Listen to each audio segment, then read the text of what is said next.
But if you do much of this work, you discover very quickly that people are not only patterned almost all the time, but also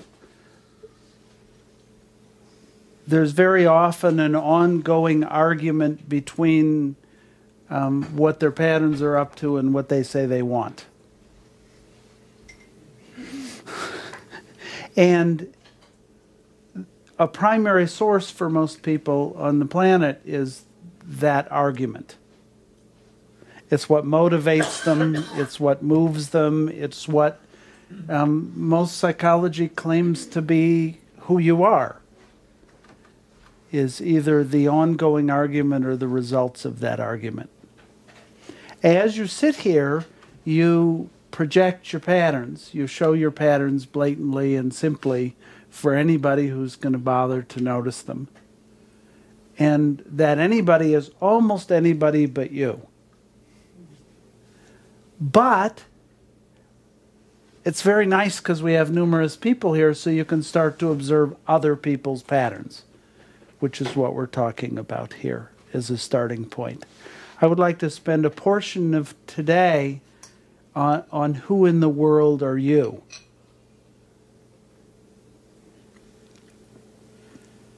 Because as you discover who you are, you will also discover that whatever you've made up about yourself is what you've made up about yourself. And that chances are pretty good that it doesn't serve you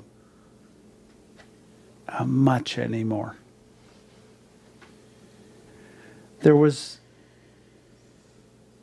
a huge jump forward in the exploration of patterns with the creation of neuro-linguistic programming,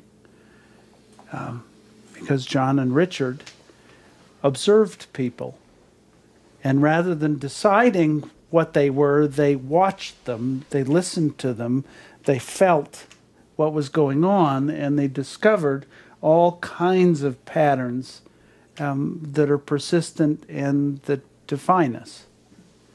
And they didn't. It's difficult to explore patterns as long as you keep the idea of that you could be good or bad, right, wrong, that you could have good patterns or bad patterns in place. Because one of the first things you're going to do as you start to explore your patterns is you're going to find patterns that you don't want. It's just the nature of the beast. As we approach patterns, the most useful way I know to approach them is that anything you learn about yourself is good news. Absolutely. I suggest, let's say you want to learn about the dynamics of airplanes.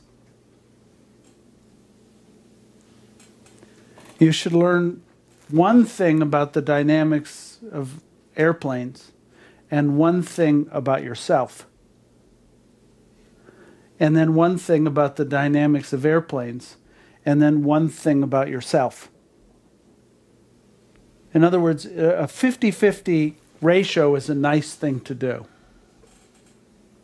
Have one thought about somebody else and one thought about yourself. Have one revelation about something that's going on in your world and one revelation about yourself. This is a general rule, is to have a 1-to-1 ratio between these two. So what have you learned about yourself today? We need to work up these muscles, the ability to perceive who in the world we are and what in the world we're doing. Sometimes it would be worthwhile to have 100% data about yourself. Almost never would it be useful to have 100% data out here, because for the most part that's what we are already doing. It's not that it's worse, it's that we've already got that down. And it's time to add some variety to that.